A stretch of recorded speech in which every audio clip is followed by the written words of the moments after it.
Wabillahi taufiq wal hidayah. Warahmatullahi wabarakatuh. Waalaikumsalam Saya warahmatullahi kembalikan kepada Jamaluddin. Terima kasih. wabarakatuh. Terima kasih. Baik, kita buka. Terima kasih Pak Budi telah membuka acara ngobras pada malam hari ini. Mungkin langsung saja ya kita buka acara kita pada malam hari ini dengan membaca Al-Basmalah. Bismillahirrahmanirrahim. Oke, kita langsung aja nggak panjang lebar, langsung tanya aja ke ke salah satu narasumber kita ya. Ini Pak Ceceng Sopyan. Ini sebelum acara nih Pak, kita kumpulkan dulu pertanyaan-pertanyaan ke teman-teman IAI, terus gitu ke teman-teman sejawat lainnya. Perihal STRA ini Pak. Kebetulan ada yang nanya nih katanya. Dulu kan itu silakan dikumpulkan dulu. Iya Pak. Ya silakan dikumpulkan dulu intinya. Ini udah hasil kumpulannya Pak pertanyaannya. Langsung aja ya Pak ya. Kita kan diskusi langsung. Ya, nanti langsung jangan jawab. diskusi dulu tuh. Kamu udah tahu? Enggak Pak. Dijelaskan dulu sedikit aja. Jelaskan gitu. dulu. Siap. Baik. Silakan Pak Dadang barangkali nanti mau menjelaskan. Pak Dadang dulu. Baik. Apa itu SRA? Terus apa yang dilakukan kita sampai dengan akhir tahun 2000 sampai dengan Desember ini untuk konversi dan juga untuk reaktivasi. Mungkin mereka kan belum tahu. Tapi kalau untuk yang baru kan nanti kita akan rancang nanti kan di 2022 sesudah nanti ada penyerahan dari LPJK ya. Silakan Pak Dadang. Baik, terima kasih Pak Ceceng, Pak Budi, Mas Jamal. Saya langsung mungkin untuk menyikat waktu karena mungkin waktu kita juga terbatas. Saya akan coba langsung ke, boleh saya share screen ya, Pak Jamal ya? Ya Pak. Gitu. Ini.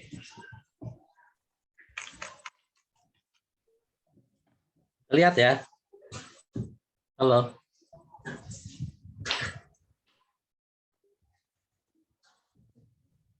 Belum Pak, belum. Ini? Sudah? Belum Pak, belum. Dibantu Mal.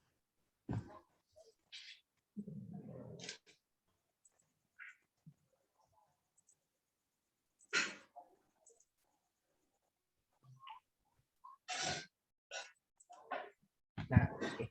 Ya. Sudah ya? Sudah Pak. Saya sebentar. Saya view-nya biar enak.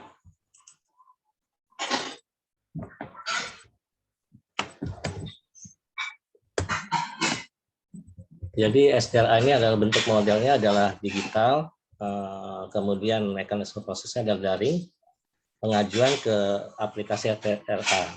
Mungkin saya lanjut dulu langsung, mungkin proses ini nggak perlu saya paparkan nanti karena kita akan langsung menuju proses dulu yang masa transisi. Masa transisi ini ada dua hal yang perlu yang akan dilakukan adalah reaktivasi dan konversi. Jadi kalau konversi itu adalah untuk SKA yang masih berlaku, kemudian reaktivasi adalah SKA yang setelah kalau nggak salah Pak Ceceng ya, Agustus 2017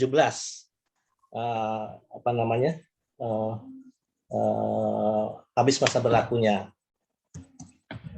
Nah, ini memang ada 1, 2, 3, 4 proses penerbitan. Tadi yang sudah disampaikan Pak Ceceng, penerbitan baru, kemudian konversi, reaktivasi, dan perpanjangan. Tapi karena tahun 2021 ini adalah proses yang akan dilakukan adalah konversi dan reaktivasi makanya kita akan bahas dulu yang di konversi dan reaktivasi. Jadi konversi diberlakukan baik dengan SKA yang masih berlaku. SKA masih aktif pada bulan Februari 2021.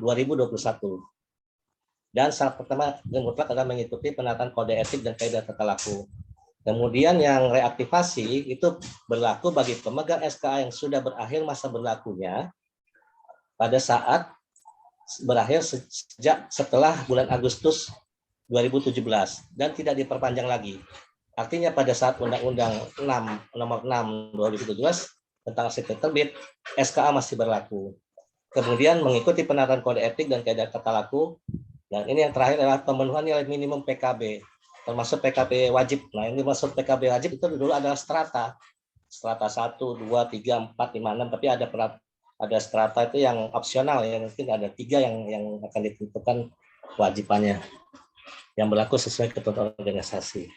Kalau perpanjangan mungkin tidak kita bahas dulu karena belum ada permohonan baru dan belum ada STRA yang terbit. Nah, mungkin kita skip aja. Nah, kemudian SKA muda itu akan jadi otomatis menjadi STRA 2 atau Madya. Kemudian SKA existing Madya otomatis akan menjadi kembali STRA 2 Madya atau dia berhak eligible dengan syarat telah memiliki Madya minimal 5 tahun secara terus-menerus. Kemudian PKB wajib sudah dilaksanakan. Atau dia juga bisa mengajukan dari SKA Madya langsung ke STRA 1 atau SK utama. Dulu disebut SK utama. Itu melalui uji kompetensi dengan skema penerbitan baru. Nah, ini kemudian SKA existing yang sudah awalnya utama akan tetap menjadi STRA 1 utama. Tapi memang ke depan selanjutnya nanti jenjang-jenjang ini akan tidak ada. Jadi akan tetap menjadi SKA ada STRA arsitek itu saja kemudian. Baik. Nah, ini hanya terkait pada pengadaan barang dan jasa. Kemudian ini mungkin saya lewatkan. Nah, ini adalah petunjuk umum penggunaan layanan STRA bagi pemohon. Jadi kita akan masuk ke dalam sistem sistem permohonan SKA dari DAI. Nah, kalau permohonannya adalah sebagai berikut. 1, user mengajukan permohonan. Tapi sebelum user mengajukan permohonan, user diharapkan membuat akun dulu untuk DAI ini, untuk proses ini, membuat akun. Kemudian sistem mengupdate status permohonan. Apakah diterima, kemudian UPT pusat mengupdate status menunggu pembayaran. Nah, kemudian secara langsung user melakukan pembayaran admin. Tapi di antara ini ada UPT provinsi yang akan memvalidasi dan memverifikasi permohonan Bapak-Bapak Ibu-Ibu, termasuk mungkin kewajiban PKB-nya, kebenaran SKA-nya dan lain sebagainya. Jadi ini adalah prosesnya. Kemudian UPT akan jadi UPT provinsi akan melakukan validasi. Kemudian UPT pusat melakukan verifikasi administrasi. Kemudian UPT pusat mengupdate status menunggu pembayaran STRA. Kemudian user melakukan pembayaran. Dan 10, pusat mengupdate status permohonan setujui. Baru muncul register mengupdate status terbit SKA. Nah, ini halaman awal dari proses situsnya untuk portalnya DAI. Jadi nanti akan ada muncul akses ini. Ini adalah menulis nama depan dan nama belakang, kemudian email ini email yang aktif, kemudian isi nomor HP, kemudian isi sandi, ini sandi yang kita buat, kemudian kita klik daftar ya, kemudian akan memverifikasi ke email Anda, itu email Bapak-Bapak Ibu sekalian, kemudian Bapak Ibu mungkin bisa mengklik notifikasi yang ada di dalam email Bapak Ibu sekalian. Kemudian kita bisa login. Setelah login, masuk, kemudian akan muncul dashboard seperti ini. Mungkin kalau saya besarkan seperti ini. Nah, yang akan kita isi adalah data pribadi, data pekerjaan, keanggotaan IAI, kode etik, jenjang, pendidikan, PKB, dan portofolio. Di sini sistem yang akan bekerja, jadi termasuk di verifikasi itu kalau ada yang kurang mungkin masih diminta permohonan tersebut yang harus diisi tadi. Kemudian halaman selanjutnya, setelah itu kita kembali ke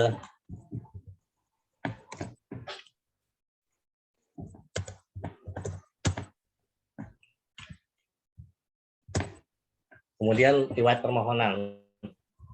Jadi ada tanggal pengajuan, di dashboard tadi ada kapan kita mengajukannya, kemudian akan muncul nomor permohonan, kemudian akan muncul tanggal status, kemudian statusnya apa, dan akan muncul juga informasi nomor STRA-nya kalau setelah permohonan disetujui dan semua persyaratan administrasi sudah dilengkapi. Ini adalah formulir data diri tadi yang harus diisi sesuai tadi di sana di dashboard awal. Ini ditulis nama tanpa gelar, tanggal lahir, kemudian kartu identitas, jenis kelamin, keluarga, unggah foto, ukuran maksimum 1 MB, foto dia dengan background putih. Ini kemudian alamat rumah dan sebagainya, nanti kita skip dulu. Kemudian data pekerjaan diisi lengkap. Kemudian formulir keanggotaan IAI. Apabila saya anggota IAI dan dicentang, di sini ada tanda centang di sini, dicentang. Kemudian nomor keanggotaan kita isi. Kemudian provinsi kita isi. Jadi sebenarnya prinsipnya nggak terlalu sulit lah kalau mengisi formulir ini. Simple kalau dilihat dari dashboardnya simple, jadi nggak terlalu membingungkan Bapak Ibu yang sudah yang biasa menggunakan apa namanya. Kemudian, nah ini kode etik. Kode itu adalah persyaratan utama. Kalau sudah melakukan, centang sudah, kemudian diunggah sertifikatnya, isi data-datanya, kemudian akan divalidasi oleh sistem. Kemudian jenjang. Ini jenjang adalah pemohon untuk jenjang apa? Apakah mau madya atau utama? Kalau yang muda mungkin akan mencentang madya, karena yang muda sudah tidak ada. Kemudian yang madya bisa juga mencentang utama atau tetap di madya. Kemudian nomor SKA nah ini nomor SKA bahwa nomor SKA kita yang lama. Apakah yang sudah tidak berlaku ataupun yang tidak berlaku yang kita tulis di sini. Kemudian tanggal, kemudian unggah SKA-nya. Seperti ini. Nah, kemudian, ini yang penting PKB. Karena PKB ada persyaratan yang utama juga yang diminta untuk pengajuan ini, dan itu nilai kum sesuai dengan tanggal ini kita isi, kemudian ada nilai kum ya, jadi kita isi tanggalnya kapan dilaksanakan PKB tersebut, judulnya apa, kemudian kategorinya apa, adalah mungkin bisa dilihat di peraturan panduan pelaksanaan PKB, ada yang dikeluarkan oleh IAI. Kemudian klasifikasi, nanti panduannya akan kita lihat juga. Kemudian nilai kum. Nah, nilai kum ini berapa nilainya? Kalau nggak salah di panduan itu 120 kumnya yang di dalam panduan PKB IAI. Kemudian statusnya, pemohon tidak perlu mengisi kolom ini karena akan diisi oleh verifikator di provinsi dan divalidasi. Kemudian diunggah setiap formulir ini, formulir sertifikat PKB-nya.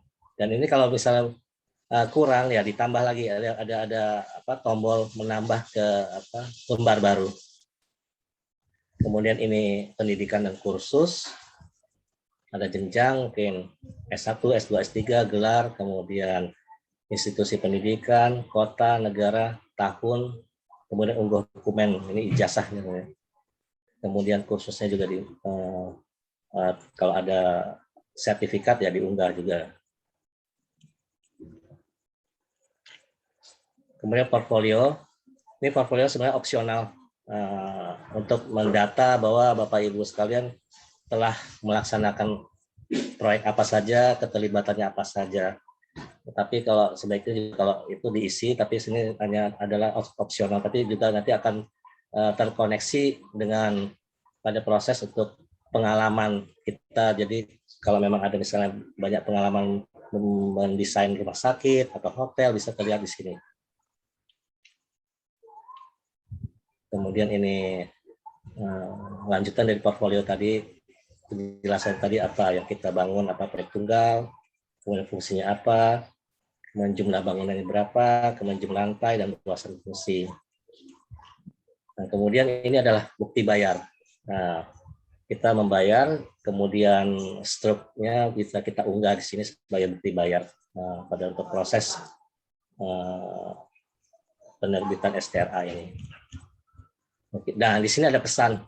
Pesan ini bisa ditujukan kepada Bapak Ibu apabila suatu saat pada saat kita melakukan verifikasi ada sesuatu yang perlu kita tanyakan, kita verifikasi atau kita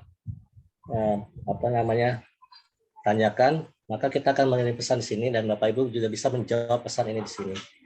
Mungkin nah ini adalah contoh STRA yang akan terbit, bentuknya seperti ini. Kira-kira bentuknya seperti ini. Jadi ini halaman belakang ya, kalau nggak salah penguasa kompetensi. Nah demikian mungkin untuk sementara yang bisa saya sampaikan Pak Jamal. Saya kembalikan waktunya kepada Pak Jamal. Baik, terima kasih Pak Dadang. Wah, agak ini ya, langsung dihajar. Dar, informasinya langsung ke inti. Waktunya mungkin Pak Jamal. Pak, masih panjang Pak. Kita sampai jam. Ya apa-apa, nanti kita juga diskusi sama Pak Ceceng. Ya. Kalau ada yang masih belum tersampaikan. Oke. Tapi di sini mungkin terima kasih Pak Dadang. Bisa ditutup. Oke. Terima kasih. Oke. Ada Pak Dadang sama Pak Ceceng nih. Tapi mungkin kalau teman-teman belum pada tahu nih, rekan sejawat yang belum tahu, kita ngomongin STRA nih Pak. Kebetulan ya. Karena dulu kan pakai SKA ya Pak. Yang belum tahu mungkin Pak bisa diinformasikan. Kenapa sih Pak sekarang jadi STRA Pak? Kan dulu profesional arsitek menggunakan SKA dari LPJK. Tapi sekarang dipindahkan ke STRA yang dikeluarkan oleh DAI, Pak. Mungkin Pak Ceceng atau Pak Dadang, silakan. Pak Ceceng dulu deh, boleh. Oke, baik, terima kasih. Ini karena peraturan perundang-undangannya yang muncul adalah STRA, arsitek yang terregister. Jadi bukan hanya kompetensinya, tetapi juga sudah dikenal gitu. Dikenal baik itu kompetensinya maupun etika, kemudian organisasinya. Karena arsitek atau arsitek lah itu di Indonesia ya itu berafiliasi ke UIA ya, United Union International of Architects atau Ikatan Arsitek Dunia gitu ya. Nah, mereka juga menerapkan bukan hanya kompetensi tetapi tadi arsitek yang terregister. Makanya ditulis jadi nanti STRA sudah terregister, nanti mungkin akan berlanjut bahwa amanah dari undang-undang itu bukan hanya STRA aja, tapi nanti ada lisensi. Okay. Lisensi. Oke. Okay. Nah, mungkin nanti yang kompetensi ini, SKA ini nanti akan, saya belum tahu nanti dengan Aptari nanti harus masih ngobrol lagi, karena ini ada dua bidang ya, yang menyiapkan atau menyediakan arsitek itu adalah Aptari dengan perguruan tingginya, tetapi nanti yang akan mengelola profesionalnya adalah IAI dengan Dewan Arsiteknya gitu kan. Nah, nanti di situ ada yang namanya mungkin kompetensi, nanti akan muncul mungkin di PPAR barangkali ya. Oke, jadi ini adalah amanat dari undang-undang. Untuk sementara kita masih mengurus STRA, nanti mungkin sudah STRA nanti banyak keluar, diakui mungkin prosesnya oleh, bukan diakui, udah disetujui oleh Kementerian PU, maka nanti mungkin akan dilimpahkan seluruh pengurusan SK yang dulunya namanya SKA, sekarang menjadi SKK kompetensi. Oh gitu ya Pak. Berarti ya, kalau seandainya organisasi lain juga SKK, sekarang tidak lagi SKA. Iya, kenapa? Berarti kalau udah ada lisensi, nggak ada apa namanya? Ya, nanti ada untuk berpraktek sama seperti dokter harus ada lisensi. Nggak ada malpraktek ya Pak. Makanya nanti malprakteknya Jamal nggak boleh praktek nanti. Iya Pak, mungkin untuk meminimalisir yang seperti itu adanya ini registrasi ini Pak. Maksudnya apa registrasi gitu ya? Registrasi jadi STRA. Dapat lisensi tadi Pak. Oke, nah itulah makanya harus tahu juga sebenarnya peran arsitek. Salah satunya Apa sih bedanya antara arsitek sama dokter? Sama kan? Sama sih Pak, membantu orang. Tapi dampaknya beda kan? Hmm. Dokter kalau malpraktek satu orang yang meninggal ya. Kalau arsitek malpraktek kira-kira minimum satu keluarga. Nah, ya. Bisa satu hotel, bisa satu pabrik gitu ya. Satu pabrik 100 sampai 1000 orang. Nah, kan udah diketahui ya dari awal bahwa arsitek itu kan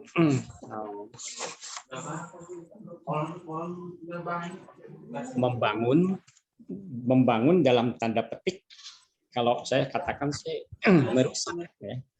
Merusak, membangun dalam tanda petik merusak.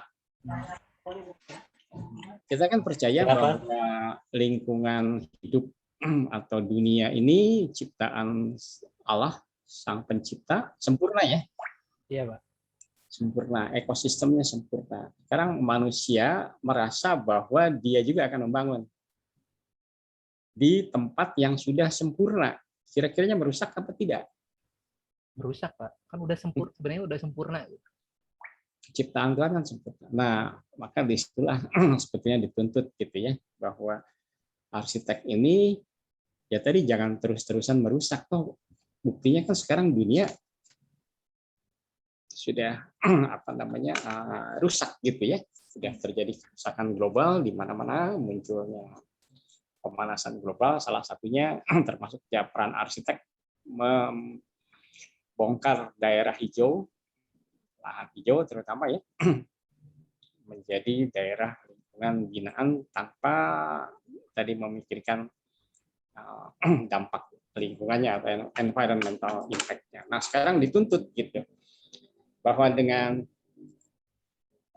terregistrasi lah arsitek ya. Kemudian yang kedua juga etika bukan hanya etika kode etik ya. Kode etik juga itu udah lengkap yang tertulis, tapi jauh lebih tinggi dari etika itu adalah nurani sebetulnya ya. Iya, Pak. Nah, itu harus masuk gitu ya. Kemudian sekarang juga peraturan membangun termasuk di universitas juga kan sudah diajarkan bahwa semua perencanaan itu harus berwawasan lingkungan. Jadi itu bukan tema lagi, tapi itu sudah menjadi kewajiban gitu ya. Nah, itu juga nanti dalam praktek itu sudah masuk. Kemarin saya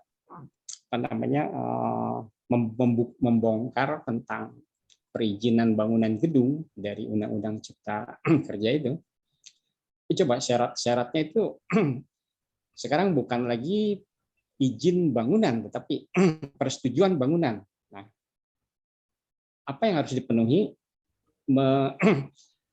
Memenuhi persyaratan standar teknis bangunan, memenuhi persyaratan rencana tata ruang, memenuhi kaidah-kaidah pembangunan berkelanjutan, ya, lingkungan hidup, dan seterusnya. Dan itu harus dipenuhi oleh arsitek.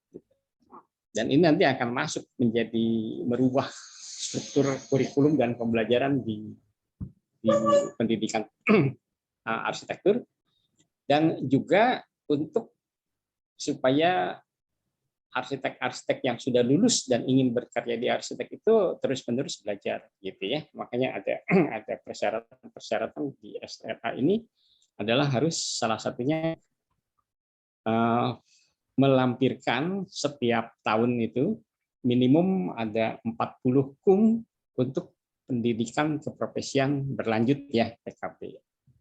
Itu gunanya tuh di sana gitu, supaya arsitek jangan hanya diam saja gitu, jangan hanya ngelihat estetika dan seterusnya seperti itu ya. Oke, di dalam etika juga nanti di sini juga nanti mungkin kita akan menjelaskan, tapi tidak di sini lah ya. Itu nanti kita ke STRA aja lah. Udah. Betul, Pak. Di sini banyak sekali kalau nanti mau peran arsitek itu nanti kita ngobrol lagi. Ya, baik. Berarti adanya STRA ini bisa aja jadi wadah ya Pak ya untuk menyaring rekan-rekan yang emang udah kompeten di bidang arsitek ya Pak, jadi arsitek gitu. Karena udah jadi lisensi dong Pak. Ya Pak. Iya. Ya. Nanti yang tidak ber-STRA tidak boleh itu ngomong bahwa dia arsitek. Ini nih Pak, bisa nih. Ya betul. Lebih enak dong Pak ya. Jadi kan ada aja lulusan STM terus gitu belum Ya ada sih, enggak boleh, mereka boleh merancang ya. Hmm. Ada rancangan yang tidak perlu menggunakan arsitek atau SRA, yaitu untuk bangunan yang sederhana di bawah 100 meter persegi ya. Kemudian teknologinya juga sederhana. Gitu ya. Itu boleh lah. Tapi di atas itu ya udah harus menggunakan arsitek yang berlisensi. Jadi dia memiliki SRA dan juga lisensi. Baik, baik.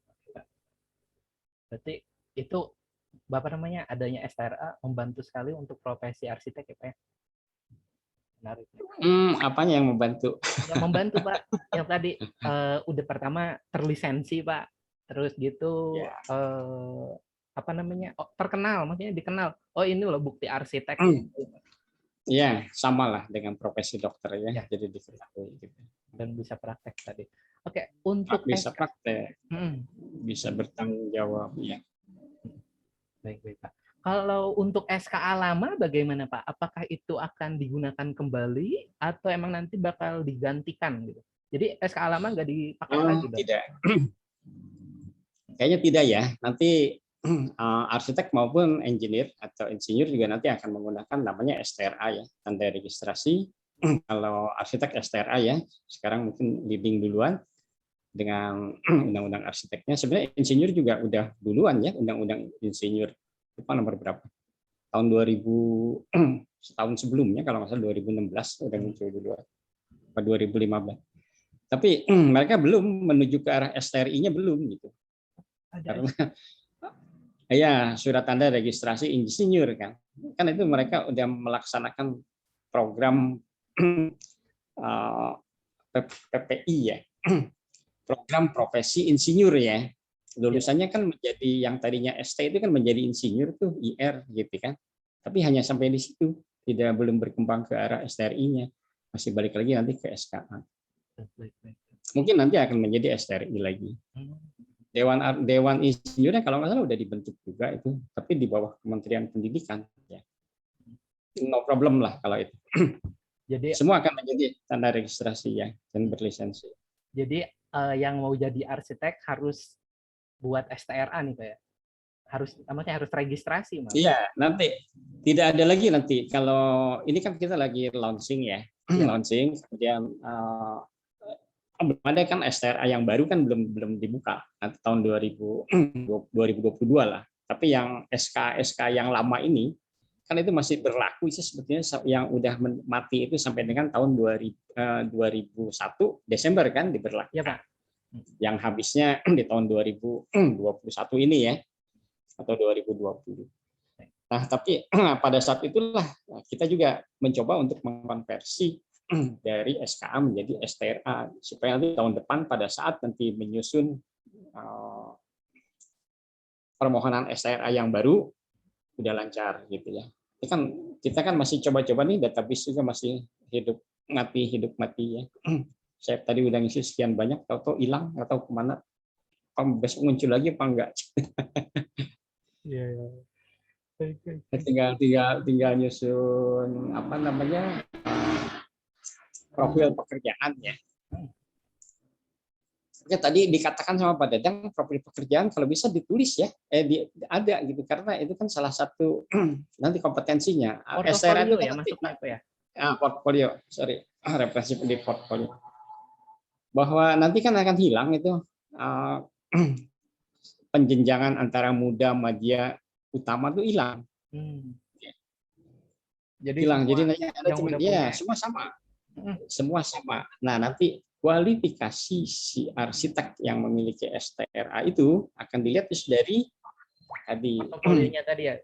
Portfolionya itu. Misalkan saya ingin membangun gedung 10 lantai gitu. Kan kita lihat dari portfolionya kan. Iya, Pak. Oke, saya ingin bangun rumah sakit, ya, kan lihat dari sana. Iya. Atau saya ingin bangun rumah tinggal, saya lihat portfolio. Oke, baik, itu aja. Baik, menarik Pak. Jadi tadi apa lagi ya? Ada yang banyak yang mau ditanyakan. Baik, menguntungkan sekali yang punya STRA nanti. Wah, Pak Dadang, kalau menurut Pak Dadang, apa namanya? Ini kan tadi ada ini ya jenjang-jenjangannya. Mungkin nanti bisa diinformasikan Pak, apakah ini kembali lagi sih, mungkin udah pernah diinformasikan di ngobrol sebelumnya ya, tapi mungkin rekan sejawat dan teman-teman yang belum tahu bisa dikasih tahu lagi mungkin Pak, apakah misal nih saya fresh graduate nih Pak, contoh tahun 2017, lulusan tahun 2017, itu apakah bisa langsung daftar STRA atau ada tahapannya dulu Pak? Mungkin Pak Dadang bisa informasikan. Baik, jadi bagi rekan-rekan yang sudah dianggap bahwa sudah pegang SKA, itu selanjutnya bisa melaksanakan proses penerbitan STRA tersebut. Ada dua hal, yaitu konversi dan reaktivasi. Itu yang tadi kita bicarakan. Tetapi kalau untuk yang belum punya SKA sama sekali, ataupun sudah mati, maksudnya mati itu Tidak aktif ya Pak? sebelum Agustus kalau nggak salah, itu 2017 itu harus mengikuti proses RPL atau baru. Nah, RPL itu kenapa? RPL itu apa gitu Pak? Pasti pengen tanya. RPL itu Rekognisi pembelajaran. Rekognisi pembelajaran lampau. lampau.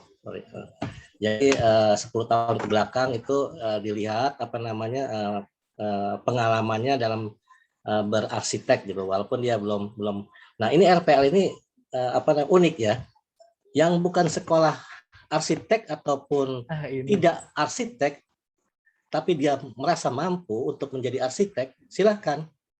Walaupun dia otodidak, itu silakan bisa mendaftar. Tapi memang sangat mungkin cukup ketat sekali prosesnya. Kemudian ada kompetensi, ada ujian, baru kemudian wawancara, mungkin juga untuk memastikan bahwa dia dinyatakan layak. Walaupun dia bukan sarjana, itu bisa dengan RPL 10 tahun. Itu bisa, rekan-rekan sekalian. Tapi memang ketat sekali itu, dan itu jalur itu akan dibuka pada 2022. Nah, tapi persyaratan sangat ketat sekali. Lalu satu lagi, kedua, jalur baru itu harus melaksanakan PPR. Nggak bisa nggak dari PPR, magang 4.000 jam berturut-turut atau 2 tahun. Setelah sekolah PPR ikut magang, yang pengertian magangnya ada pengertian khusus ya, jadi yang diatur oleh IAI. Nanti bekerja sebagai ikut dengan arsiteknya, kemudian dimentorkan, menulis laporan, itu 4.000 jam. Itu 4.000 jam itu setara dengan 2 tahun itu. Setelah 2 tahun baru dia bisa mengajukan STRA tadi. Nah, itu yang 2 tadi, yang proses yang akan dilakukan nanti, yang kata Pak Ceceng tadi di 2022 itu. Mungkin itu. Kalau yang sekarang dilaksanakan 2021 itu khusus yang sudah punya SKA, yang mati tapi dengan ketentuan sebelum 2017 ya. Kalau nggak salah itu setelah 2017 itu bisa mengambil STRA. Tapi kalau yang di bawah 2017 matinya di bulan Agustus itu nggak bisa. Dia hanya punya 2 jalur, RPL dan baru. Nah, itu. Mungkin bisa info saya itu dulu, Mas Jamal bisa saya infokan. Baik Pak. Tapi yang tadi menarik banget Pak, bukan lulusan arsitektur bisa daftar sebagai pemilik STRA ya Pak ya? Betul. Jadi dia bisa dianggap sebagai arsitek karena arsitek itu dilindungi undang-undang, bahwa dia titelnya AR itu dilindungi, bahwa orang yang ber-STRA itulah yang dinyatakan dia arsitek, berpraktek, berprofesi seperti dokter lah gitu. Dokter dia bisa berpraktek. Jadi seperti itu. Mungkin ada tambahan mungkin dari Pak Ceceng. Mas, maaf Pak, masih di mute Pak. Untuk yang rekognisi pembelajaran lampau itu kan banyak juga sih orang-orang yang berpraktek sebagai arsitek gitu ya. Walaupun dia tidak lulus, mungkin hanya lulusan D3 gitu ya, tapi udah puluhan tahun gitu ya, udah 20 tahun. Dan mungkin mengerjakan pekerjaannya juga biasanya tidak pekerjaan-pekerjaan yang kompleks, tapi pekerjaan-pekerjaan bangunan sederhana sampai menengah lah gitu ya. Banyak kan yang ini yang apa namanya tidak lulus dari S1 tapi kemudian menjadi arsitek dan terkenal gitu kan. Nah, dengan karya-karyanya itu mereka bisa mengajukan bahwa mereka menjadi memiliki STRA, boleh gitu kan. Tapi ya pengalamannya harus dibuktikan dan kemudian tidak akan berbeda lah ya jalurnya dengan jalur pendidikan. Kalau orang yang di jalur pendidikan kan ada biaya untuk pendidikannya ya. Di sini biayanya juga pasti yang dengan jalur ekonomis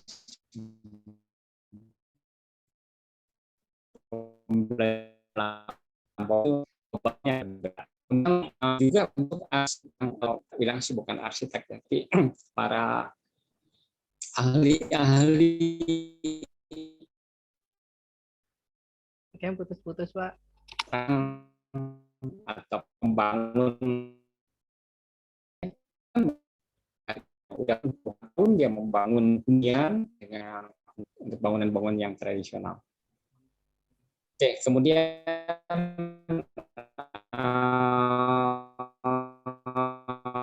Pak. nanti Kayaknya putus-putus, Pak.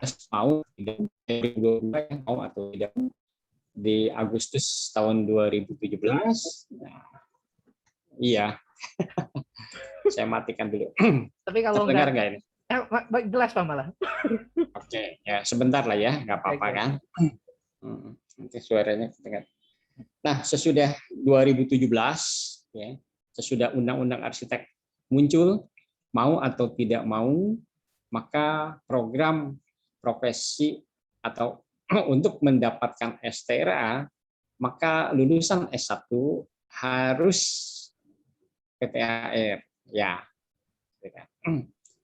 harus PPAR, kemudian magang selama 2 tahun. Jadi itu ada penambahan mungkin sekitar 1 tahun dengan 2 tahun menjadi 3 tahun gitu ya. Atau ya tadi selain itu ya menggunakan RPL kan, menggunakan RPL. Oke, mungkin itu dulu. Ada lagi yang Oke. Sebelum kita diskusi lanjut, Pak, mau mengingatkan untuk para peserta yang hadir pada malam hari ini, saya bisa kan sebentar. Oh, iya, Pak. Ya, Pak. Itu pertanyaan peserta sudah dijawab semua belum? Belum, Pak. Kita kumpulkan dulu nih, nanti kita bahas lagi. Yang sama nanti cukup, tapi yang beda-beda nanti kita bacakan. Mungkin mau informasikan dulu Pak untuk Pak Ciceng, Pak Dadang, untuk peserta. Ini link daftar hadirnya sudah bisa diakses melalui kolom chat. Nanti teman-teman atau rekan sejawat yang lainnya bisa isi daftar hadir terlebih dahulu. Bisa. Oke. Terima kasih. Langsung aja diisi kolom kolom isiannya dan kita langsung dan lanjut ke diskusi selanjutnya. Oke, kalau tadi menarik banget bahwasanya selain lulusan arsitek seperti arsitektur misal D3, terus ini lulusan yang lain juga nggak sih Pak? Misal kesehatan, terus itu informatika. Soalnya ada Pak Dadang, Pak Ciceng, ini lanjut lagi yang tadi yang mau saya tanyakan.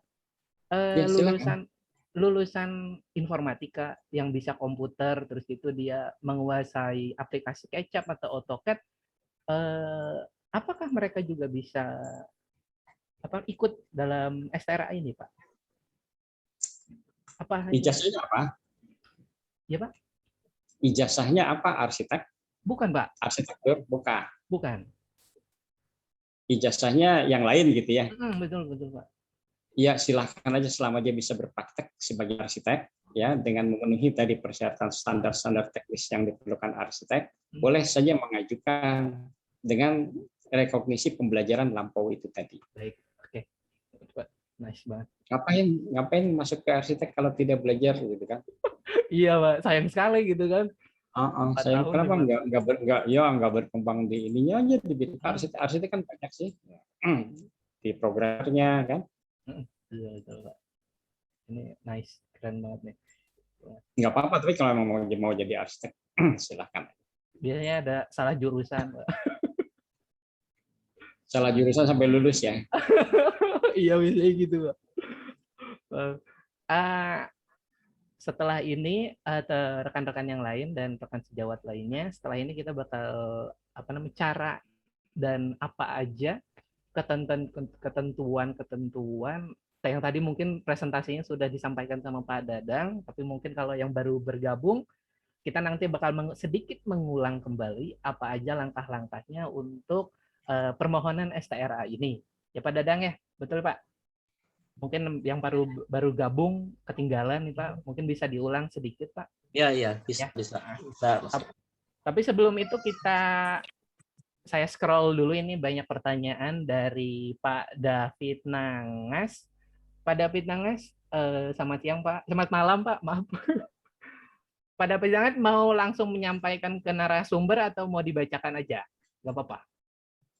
Namanya ngobrol, jadi kita lebih baiknya langsung disampaikan, tidak jadi masalah. Halo Pak David.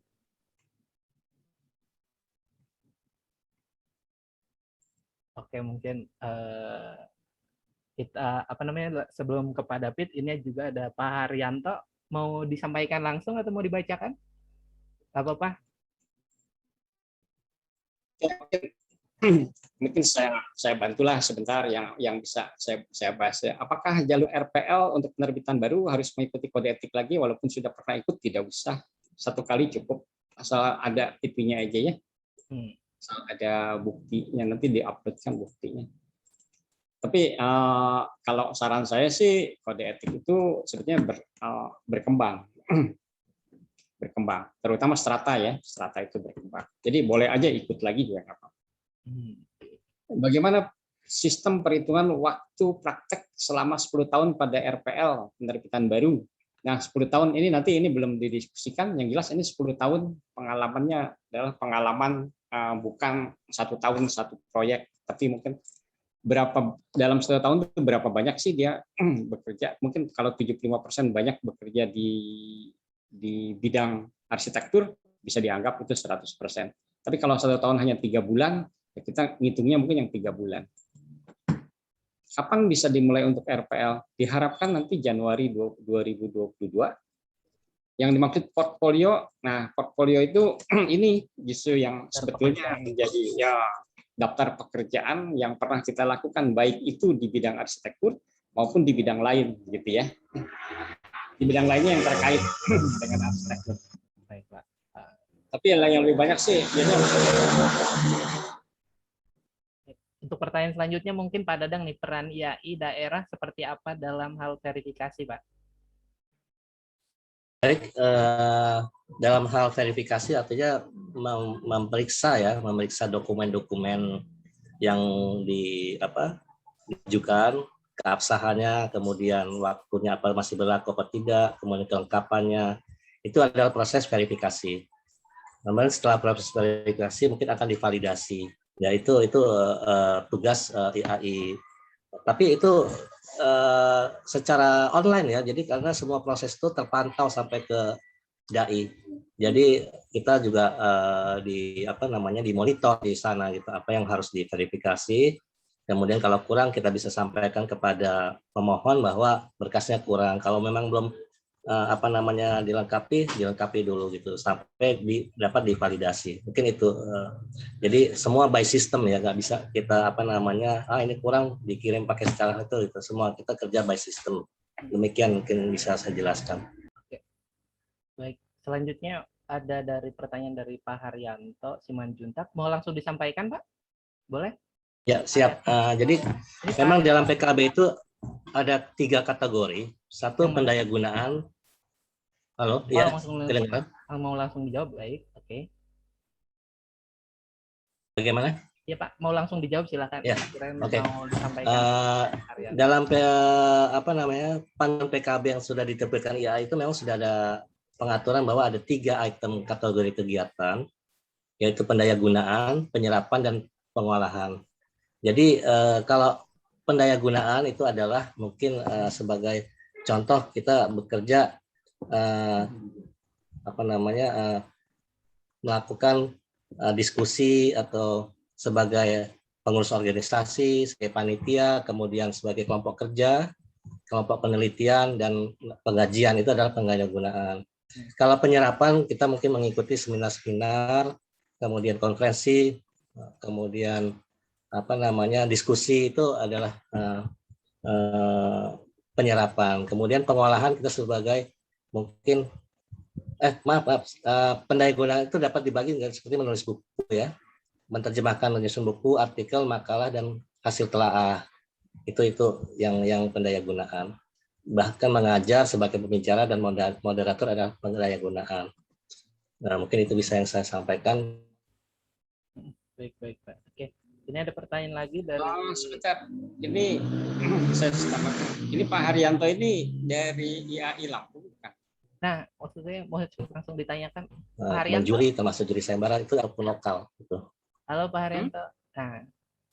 Izin Pak. Ya. Enggak apa-apa nanti. Tadi Kun. Iya. Kalau diperlukan. Saya dari IAI Sumut Pak. Ini. Oh, Sumatera Utara.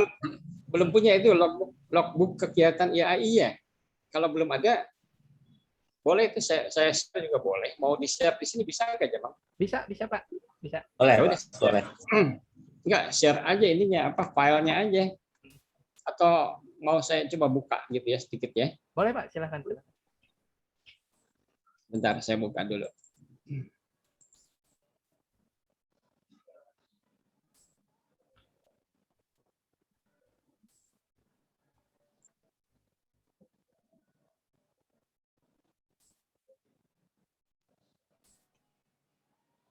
Terlihat?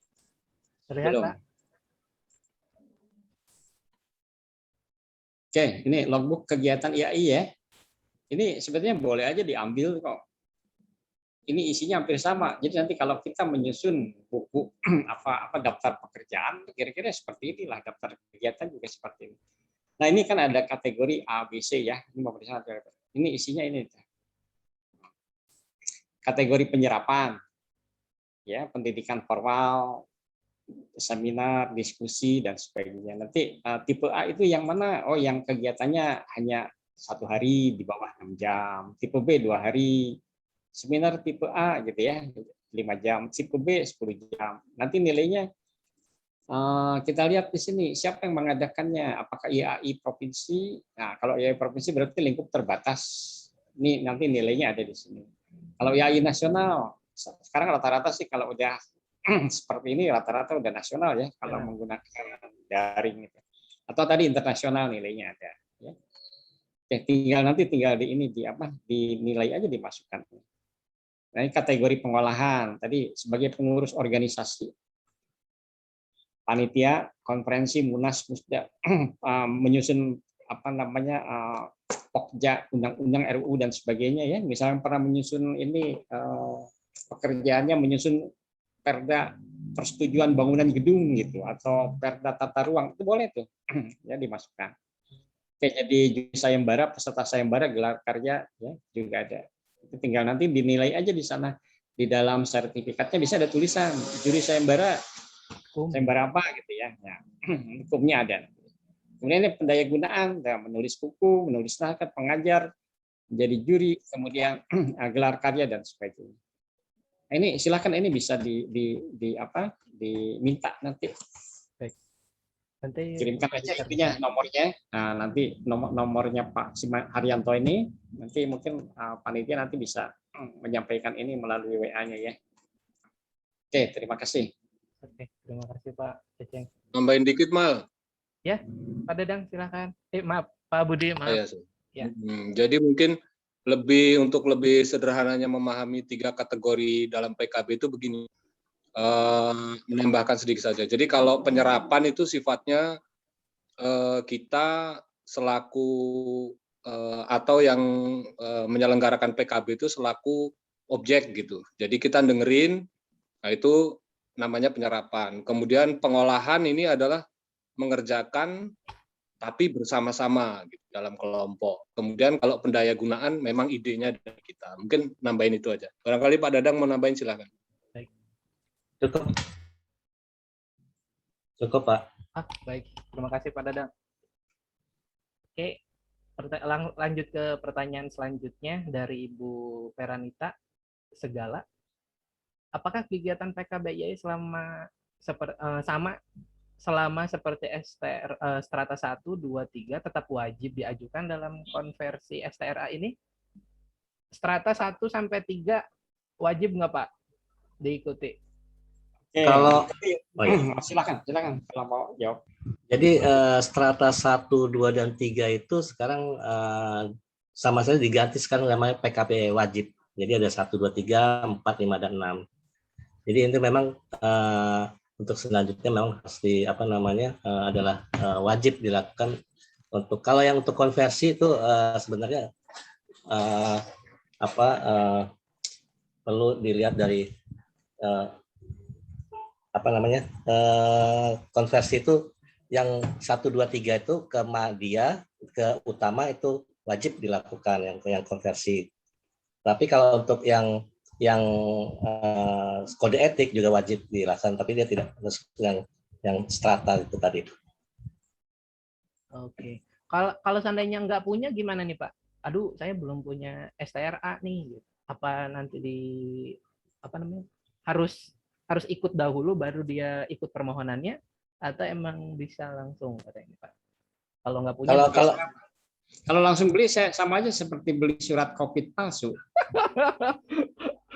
Patut berarti harus ikut Pak. Nah, nggak ikut, iya. Kan nanti dicatat di dalam database. Oke, nanti tidak ada, ya tadi kan sudah dikatakan tadi tidak ada lagi yang namanya strata. Kenapa?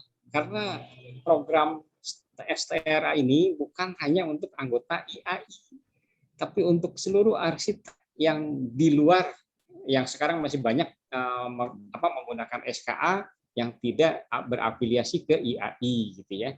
Jadi untuk siapa saja nanti itu akan diberlakukannya ini STRA. Nah, jadi kalau strata itu kan produknya IAI ini, nah, nanti akan menjadi produknya untuk arsitek gitu ya. Untuk salah satu syarat mendapatkan STRA harus mengikuti yang namanya PKB wajib.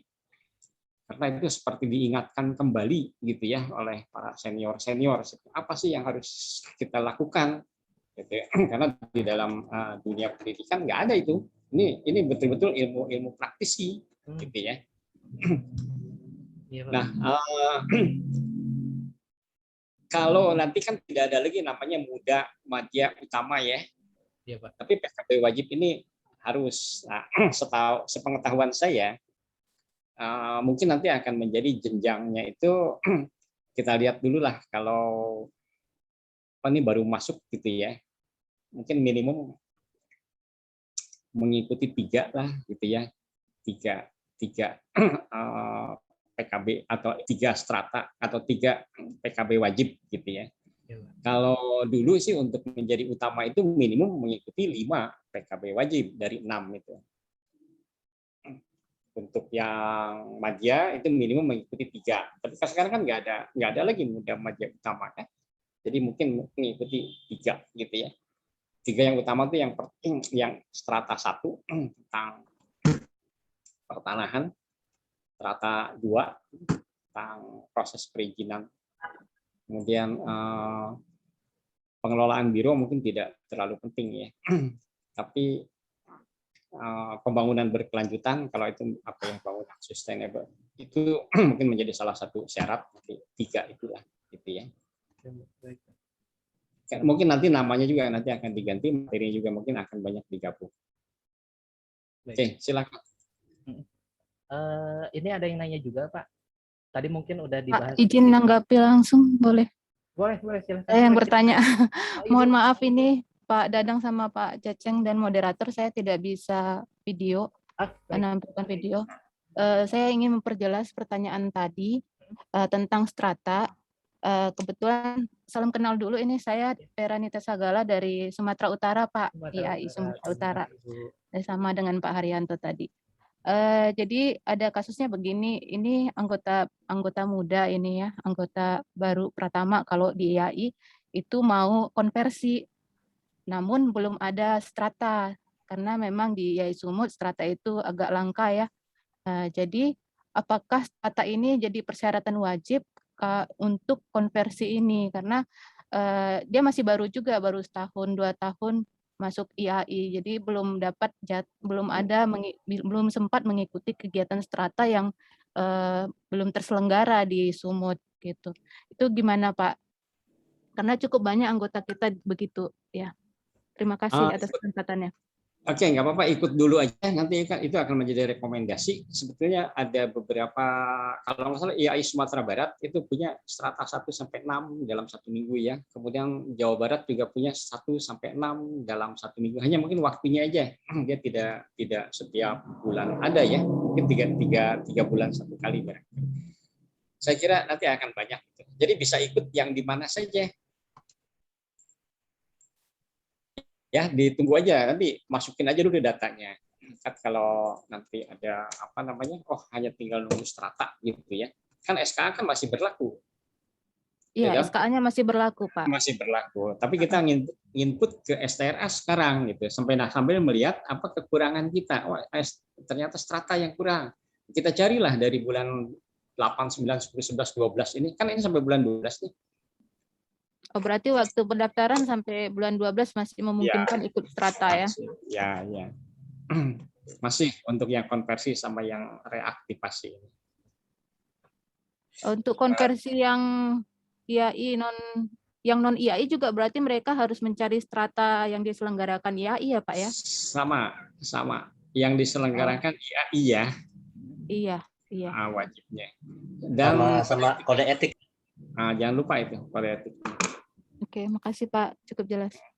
Masukin aja dulu di perizinannya, sampai nanti kekurangannya sambil dicari ya. Kalau nanti nggak dimasuk-masukin, lupa, malah nggak mau ikut gitu ya. Oke, itu ya. Iya Pak. Pak Dadang ada tambahan? Ya, betul kata Pak Ceceng, dimasukkan dulu ke sistem. Nanti kan itu bisa diupdate terus, itu sistem bisa diubah-ubah itu. Jadi nanti kalau sudah lengkap, itu nanti baru bisa ditinjau dan verifikasi lagi. Baik, terima kasih. Oke, ini ada lagi dari Ibu Elmir Dayasi Ajli. Apakah untuk mendapatkan STRA harus mengikuti strata 1 sampai 6 juga? Atau cukup 1 kali saja? Mungkin tadi udah sedikit dibahas ya.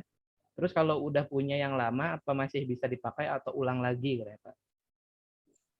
Bisa dipakai. Udah lama banget ikut STRA-nya, belum update lagi. Bisa dipakai, kecuali kalau tadi mau mengupdate ilmunya. Ini kan administrasinya ya, udah pernah ikut STRA nggak usah.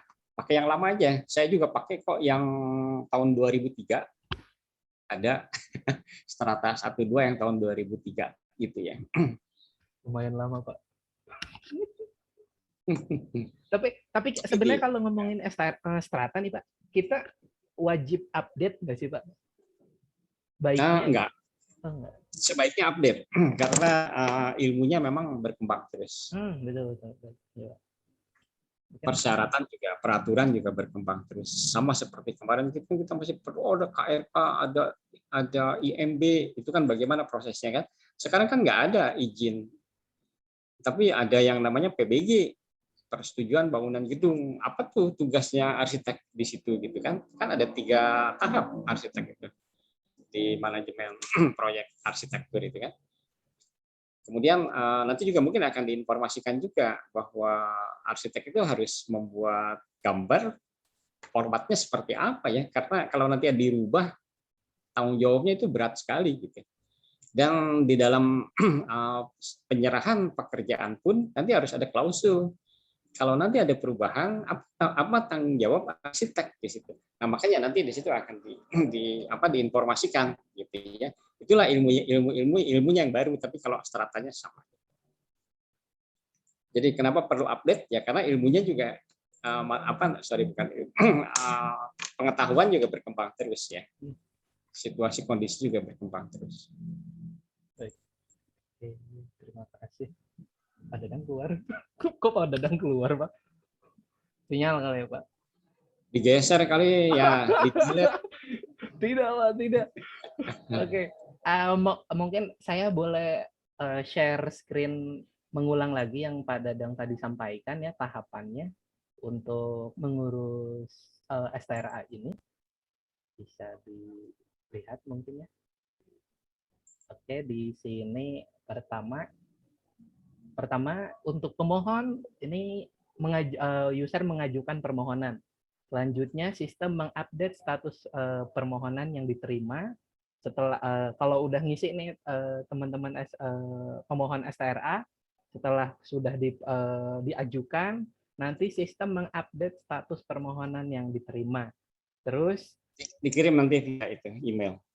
ya Pak? Ya, nanti dikirim via email itu. Ya, baik. Nah, ini Itunya nanti apa? Catatannya apa yang harus di? bukannya melalui chat Pak? Ya, di chatnya ada, sorry. Ya, Di chat bukan di email. nanti kita sambangi ya, kita lihat situsnya seperti apa, kita nanti bareng-bareng. Selanjutnya setelah diupdate status permohonan diterima, terus UPT Pusat mengupdate status menunggu pembayaran admin. Setelah itu, user atau pemohon melakukan pembayaran admin dan upload bukti transfernya.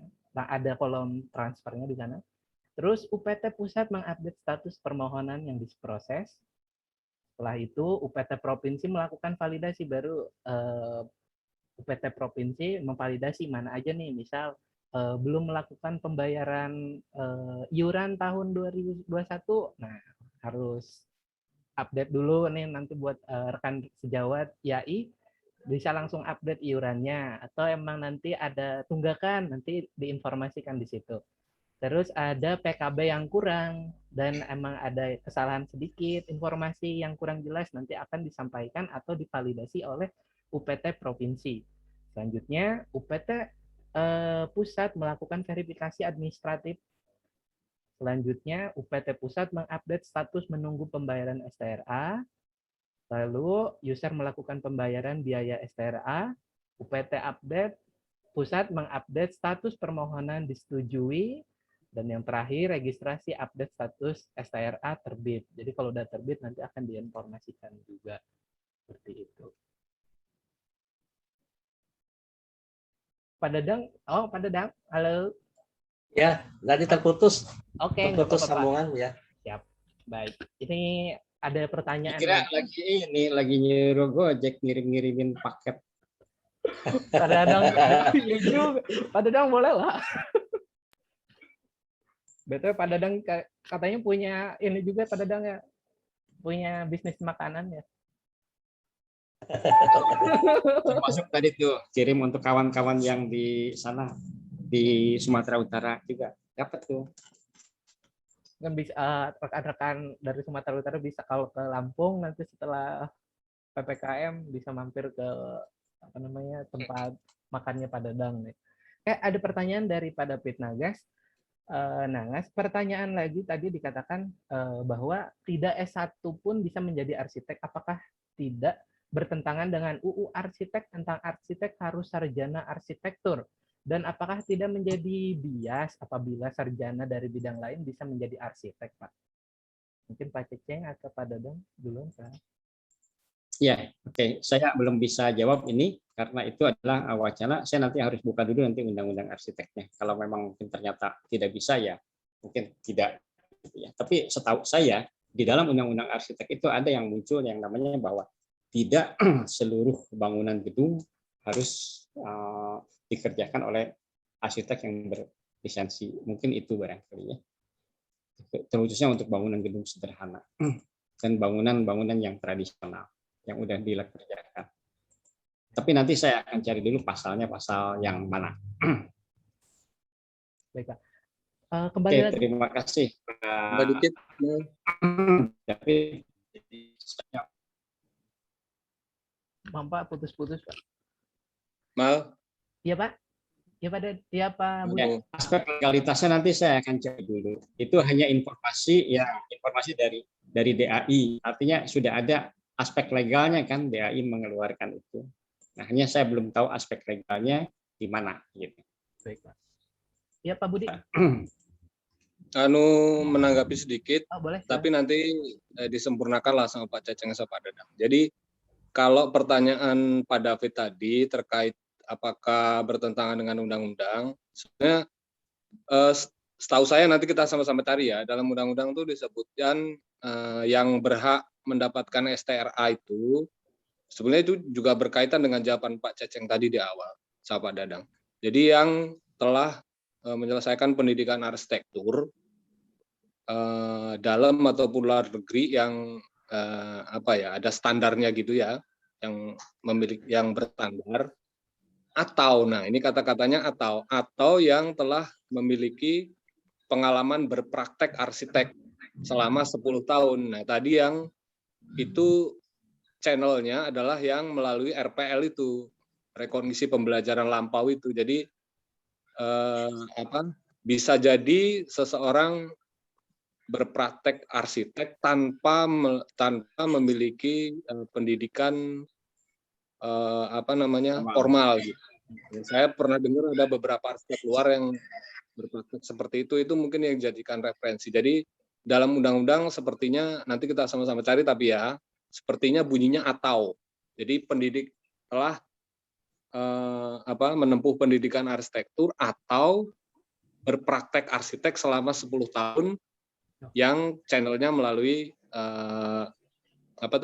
rekognisi pembelajaran lampau. Jadi kalau menurut saya pribadi sih ya nggak melanggar undang-undang. Tapi lumayan ya, juga 10 tahun. Pasti tidak melanggar kok. Pasti tidak melanggar karena itu DAI sendiri juga sudah mempublish itu. Ya. Ya, pasti tidak. Hanya aspek legalnya di mana? Nah, itu mungkin yang saya harus cari. Ya. Tapi menarik sampai 10 tahun harus nunggu. Jadi kayaknya kalau mau buru-buru tidak bisa. Ya itu kalau kaitan sama yang disebut rekognisi pembelajaran lampau mah artinya karena itu kan nanti segala sesuatu itu kan harus diverifikasi dan divalidasi. Iya. Jadi itu konteksnya seseorang itu telah berpraktek mulai mungkin 10 tahun atau 15 tahun yang lalu mal. Jadi gitu. Dia sudah berpraktek selama 10 atau 15 tahun yang lalu dan secara umum itu kompetensinya berpraktek arsitek itu secara umum sudah diketahui gitu. Itu kalau yang sekarang ya lebih baik kuliah arsitektur, ngapain ya, nggak kuliah dari sekarang ya. Aneh. Saya mau sengaja lah mau ikut RPL, saya nggak mau kuliah arsitek dari sekarang. Nanti 10 tahun lagi saya mau ngurus. Itu mah PA itu mana namanya. Itu nggak ngapa-ngapain gitu ya, nggak punya portofolio lagi. Iya, Pak. Maksudnya daripada emang tadi nunggu 10 tahun kan sayang sekali waktunya gitu. Itu pun pakai tes ya, dari ada tes kompetensi, wawancara, dan kemudian kalau sudah meyakinkan sekali ya mungkin DAI akan menerbitkan STRA itu. Jadi tidak sembarang juga menerbitkan 10 tahun cuman maaf ngomong desain satu rumah misalnya. Itu nggak ngapa-ngapain lagi juga mungkin jadi pertimbangan. Makanya dalam segi biaya mungkin cukup mahal untuk mengurus STRA yang melalui jalur RPL ini. Jadi biayanya itu mungkin tidak kita sampaikan, tapi mahal sekali juga dalam hitungan untuk registrasi ini cukup mahal gitu. Ya, betul, Pak. Oke Pak Dadang, Pak Ceceng, Pak Budi, mungkin Pak Budi juga bisa gabung nggak apa-apa. Ngomongin PKB lagi nih Pak. Acara kan bukan hanya diselenggarakan oleh IAI. Kalau di luar IAI masuk PKB nggak Pak? Kayaknya nih ada pertanyaan. Untuk PKB itu harus yang diselenggarakan oleh IAI atau kegiatan di luar IAI juga bisa dimasukkan ke dalam PKB? Bisa. Ya, tadi sebenarnya udah disampaikan sama Pak Ceceng di awal. Ya, jadi ya memang yang harus diselenggarakan oleh IAI. Jadi bukan yang diselenggarakan dari luar kegiatan IAI. Oh, jadi PKB ini boleh. Oh, boleh, Pak. Yang dari luar IAI boleh. Hanya tadi dia akan berbeda nilainya. Misalkan kalau yang diketahui oleh IAI misalnya nilainya 4 untuk seminar-seminar yang tipe A. Tapi yang di luar IAI nilainya 2. Oh, gitu. Yes. Kalau enggak nanti susah sekali, IAI-nya sibuk sekali ngurusin kegiatan lagi. Oh, iya. Kegiatan terus-menerus. Jadi kegiatannya belum tentu juga dari IAI semua kan, malah dari luar juga banyak yang bagus-bagus gitu ya. Itu dulu Pak. Ya, wah, menarik nih. Oke, ini ada pertanyaan juga dari Pak Ben, username-nya Pak Ben.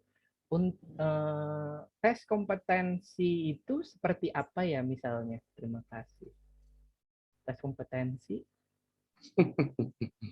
mungkin Pak Ben bisa menyampaikan langsung pertanyaannya seperti apa mungkin? Silakan.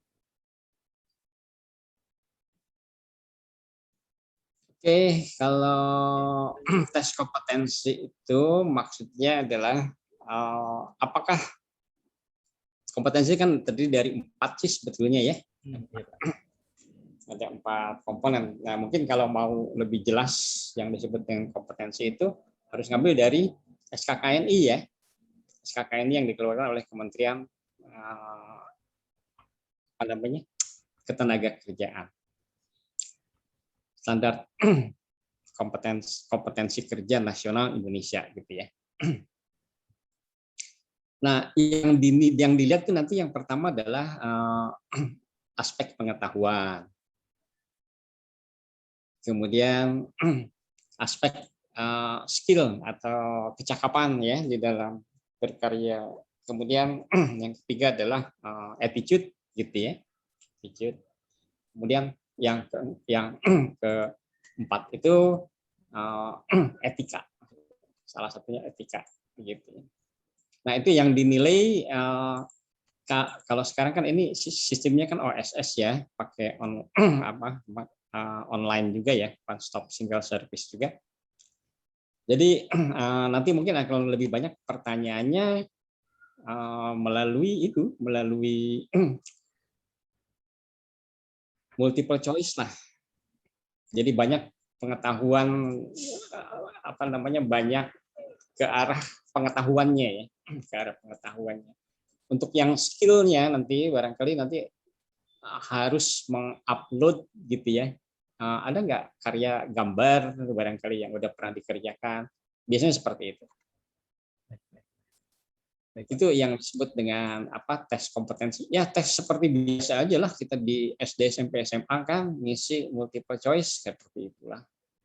Atau bikin tugas, mana tugasnya kirimkan, diupload kayak gitu. Oke. Ya. Oke. Terima kasih Pak Ceceng.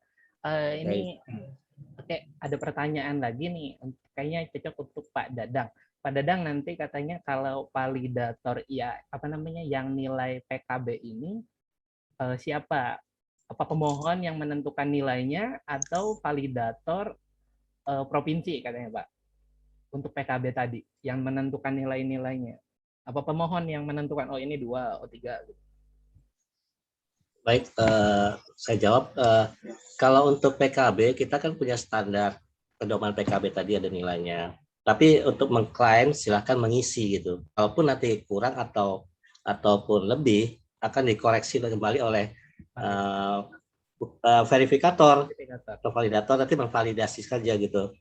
Jadi nilai itu kita kayak panduan pedoman PKB tadi itu yang dikeluarkan oleh IAI. Itu sudah ada daftar tadi kategori penyerapan, pengolahan dan penelitian. Silakan mau pakai apakah kita pernah ikut PKB di luar IAI, silakan bisa. Bahkan kita rapat-rapat anggota pun itu ada nilai PKB-nya itu sebenarnya. Menonton film arsitektur, ziarah arsitektur itu ada nilainya. Makanya sebenarnya pada saat webinar ini memang lebih banyak kegiatan lebih murah sebenarnya. Kalau dulu saya pengalaman saya ikut PKB, kadang-kadang saya harus ke Bandung, ke Jakarta. Itu biaya akan lebih mahal atau biaya juga akan kalau daring ini kan hanya bayar cetak sertifikat saja. Tapi diharapkan sih tidak hanya dalam penyerapan ya, kategori pengolahan dan pengelolaan juga harus dimasukkan di situ. Jadi tidak ada satu kategori saja itu. Mungkin itu dulu saja. Baik, terima kasih Pak Dadang. Oke, ini ada pertanyaan dari Pak Frid Ahmad Wazir. Mungkin mau langsung disampaikan Pak? Ini angkat tangan. Pak Frid, halo. Siap, Mas. Dengar suaranya. Pak. Silahkan Pak. Oke, lancar ya. Baik, Assalamualaikum warahmatullahi wabarakatuh. Selamat malam semuanya, Pak Dadang, Pak Ceceng. Pak Yuk, Budi. malam. Waalaikumsalam. Ya Pak, sebenarnya saya mau izin pamit aja sebenarnya. Mau pamit. Karena Oh, nggak ini apa-apa. Itu kayaknya kalau mau beli apem dulu boleh. Mau kirim karena apa kayaknya nih? semua yang di sini masih bujang-bujang semua. Ini saya pengantin baru ini masih ngurusin. Jadi biasanya waktu dengan keluarga ya. Jadi tapi ini mumpung lagi pas ngedit-ngedit tulisannya Pak Budi ini. Jadi pas di depan laptop sekalian ya sekalian ikuti Zoom ini. Menarik ya diskusinya, sangat mencerahkan, dan saya sebenarnya pengen sharing aja ya. Benar tadi kata Pak Dadang ya. Kalau dulu saya pengalaman ikutan kode etik dan strata 1 sampai berapa itu, sampai 6 apa ya, saya ikuti itu di Jakarta Pak. Jadi ngikuti ya di Jakarta tahun 2009 ya. Jadi harus ke sana dan keluar biaya dan sebagainya gitu kan. Dan sekarang di era online seperti ini dengan tadi kata Pak Ceceng ada OSS ini, STRA ini lebih mudah sekali gitu kan. Dan kemarin sudah sempat nyoba-nyoba juga gitu kan, ngisi ini konversi ya. Karena saya sudah punya SKA, saya konversi. Saya bandingkan ketika saya ngurus SKA dulu ya, muda ya Pak ya, muda atau Pratama ya, yang awal itu ya. Kemudian Madya gitu kan. Jadi udah 2 kali ngurus dengan metode yang manual gitu, sangat repot sekali, dan ini kemarin saya coba sangat mudah gitu. Jadi sebenarnya nggak ada alasan lagi bagi kita untuk tidak punya STRA ini ke depannya gitu. Yang penting memang kuncinya nanti untuk rekan-rekan semua adalah mendokumentasikan semua kegiatan kita ya. Sebenarnya kalau saya pribadi kan memang sebagai akademisi di UBL ya, jadi memang dari lingkungan akademisi di UBL juga atau di kampus juga sudah mulai seperti ini juga ya, Pak Ceceng ya. Jadi semua dokumen kita juga harus diupload di website gitu kan. Jadi ini kemudian ketika IAI atau DAI menerapkan hal yang sama, sudah lumayan terbiasa lah ya gitu. Mudah-mudahan rekan-rekan praktisi yang lain juga bisa mengambil kesempatan ini, jadi lebih mudah sekali saya merasakan ya. Ya alhamdulillah statusnya sedang diproses sekarang Pak Dadang. Kemarin sudah diterima, sekarang sedang diproses gitu. Mudah-mudahan lancar. Jadi semangat juga memperbarui terus data kita. Bagi saya juga tambahan sedikit terakhir mungkin, sistem STRA seperti ini menurut saya bisa menjadi penyemangat bagi kita untuk terus mengupdate diri ya. Karena tadi ada dengan PKB, ada dengan portfolio tadi, semua harus diupload ya secara berkala gitu kan, sehingga ya kita mau nggak mau kan harus berkembang, nggak bisa tadi cuma satu proyek terus 10 tahun nggak ngapa-ngapain kan. Jadi harus tetap kita punya proyek yang baru, kita mengikuti seminar, kita mengikuti webinar, kita ikuti pelatihan dan sebagainya gitu, untuk dalam rangka kita mengurus STRA dan nanti memperpanjang, karena STRA ini 5 tahun ya Pak Dadang ya. Iya betul Pak. Jadi harus nanti setiap 5 tahun kita harus mengupdate ini kan, atau lebih mudah sih jangan nunggu 5 tahun ya, karena dokumen 5 tahun itu pasti sudah banyak sekali gitu. Jadi setiap tahun kita bisa mengupdate dengan sistem ini, kita bisa kapan aja login ya kalau nggak salah ya, jadi kita bisa upload kapan saja gitu. Setiap ada sertifikat atau ada apapun itu kita bisa langsung upload gitu. Kita punya project baru dan selesai misalnya, ada project baru selesai gitu, kita langsung input data-datanya dan itu bisa langsung memudahkan kita untuk mengurus STRA kita selanjutnya gitu. Itu aja sekedar sharing ya, AA Jamal. Oke. Pengalaman saja gitu, bukan pengetahuan. Kalau pengetahuan sudah lebih tadi kita bisa dengar dari Pak Ceceng ya dan Pak Dadang, apalagi Pak Budi ya sebagai ketua kita bersama. Salam sehat, sukses semua Bapak-bapak semua. Saya izin pamit. Ya, terima kasih Mas Frit. Iya, sama-sama Pak Budi. Sehat selalu. Assalamualaikum. Terima kasih Pak Fritz. Oke, terima kasih Pak Prit untuk sharingnya. Oke, selanjutnya mungkin ini udah mau 9:30. Udah lagi asik-asiknya ya. Ini ada yang nanya lagi nih Pak, mungkin tadi sebenarnya udah disampaikan ya, untuk fresh graduate pengajuan STRA-nya seperti apa. Ini dari Ibu Yesi, mungkin tadi masih di jalan atau emang ketinggalan informasinya. Mungkin bisa saya rangkum. Nanti untuk fresh graduate bisa ada 2 jalur ya Pak ya. Bisa ikut pendidikan arsitek atau pendidikan S2 ya Pak ya. Baru nanti selanjutnya ikut magang, baru bisa melakukan permohonan STRA. Betul demikian, Pak Dadang? Bukan S2 ya, mungkin bukan S2, dari saya luruskan program profesi gitu. Kalau dokter mungkin dulu koas gitu ya. Jadi dia jadi sarjana kedokteran dulu, kemudian langsung bisa jadi praktek sebagai dokter kayak pengacara kan gitu sama. Jadi dia nggak masuk S2 sih kalau saya bilang itu bukan S2. Kalau S2 kan jenjang akademis ya. Nah, ini jalur profesi. Ya, Jadi tapi ada juga yang PKB-nya masuk di S2. Ada. Biasanya itu, tapi S2-nya harus S2 perencanaan ya, arsitektur perencanaan. Jalurnya perancangan lah ya. Ya, jalur perancangan. S2-nya S2 arsitektur perancangan yang masuk di situ.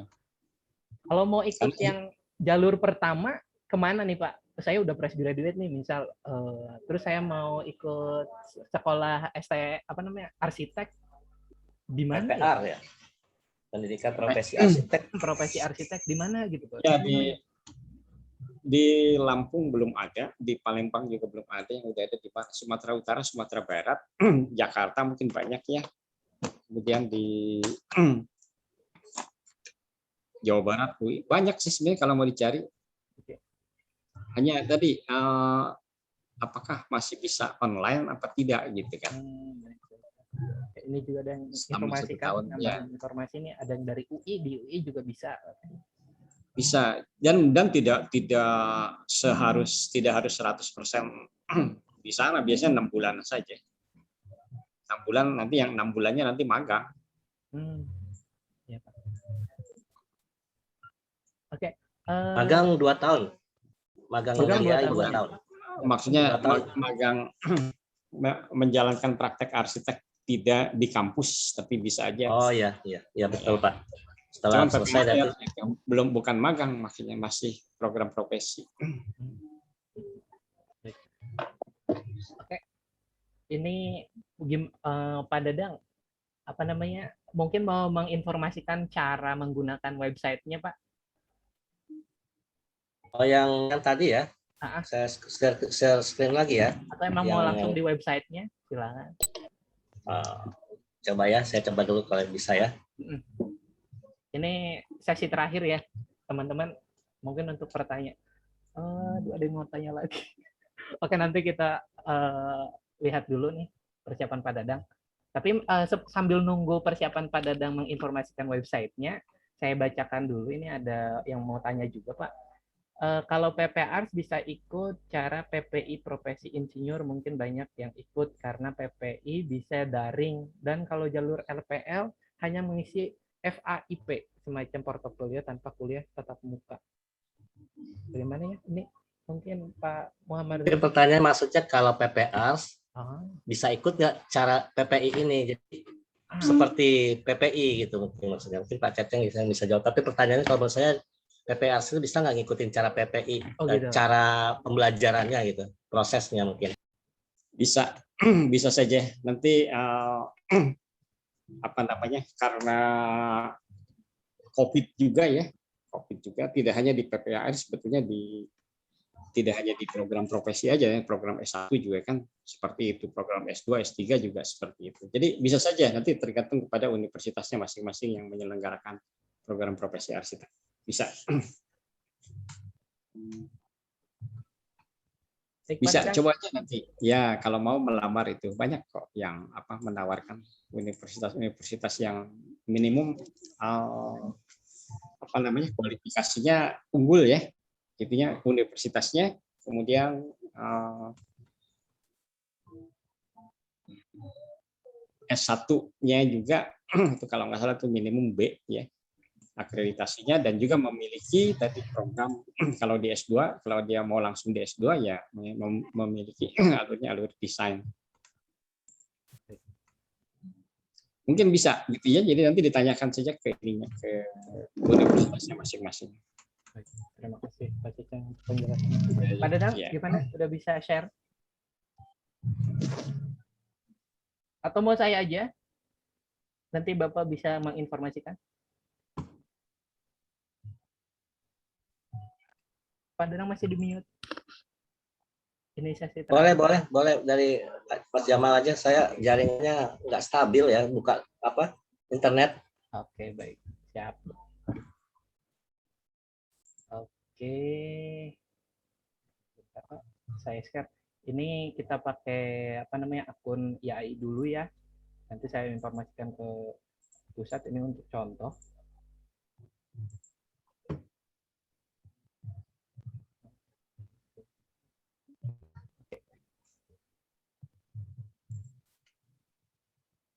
Oke, ini tampilan pertama dari Dewan Arsitek ID. Mungkin Dewan Arsitek. Mungkin nanti rekan-rekan bisa lihat. Nah, ini langsung di websitenya bisa Dewan Arsitek ID. Nah, ini tampilan pertamanya. Oke, setelah tampilan ini langsung aja di sini mungkin ada informasi di bawah ya, berita kegiatan-kegiatan. Terus langsung aja ajukan STRA.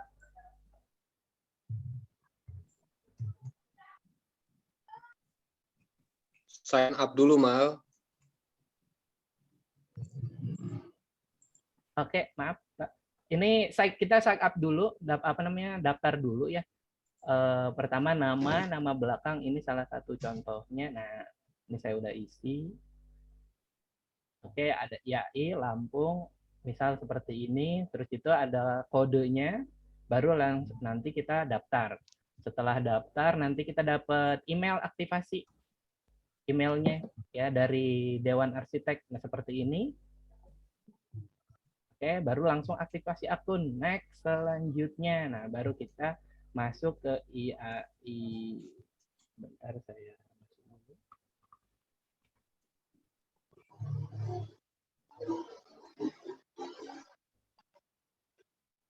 Kayaknya masih gangguan nih. Penuh.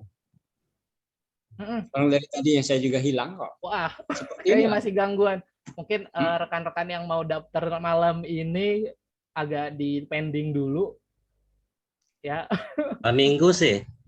Apalagi hari Minggu, betul. Soalnya terakhir ya Pak ya, untuk kalau nggak salah mau diajukan ke Menteri katanya. Hari Senin mau diajukan. Oke, mungkin saya setelah tadi daftar, ini bisa aja ambil dari sini ya. Oke, nah setelah daftar nanti langsung login seperti tadi. Nanti, nah isiannya seperti ini. Ada dashboard. Nah, jadi kita nanti di sana ngisi data pribadi, data pekerjaan, keanggotaan IAI, terus kode etik, jenjangnya, terus pendidikan dan kursusnya yang diikutin apa aja, terus PKB, baru portofolio. Setelah ini semuanya. Emang nggak ada yang di print screen apa, Mal? Iya, Pak. Nggak punya yang print screen biar ditunjukin? Nggak ada, Pak. Yang tadi aja, yang ini. Ini dari Pak Dadang.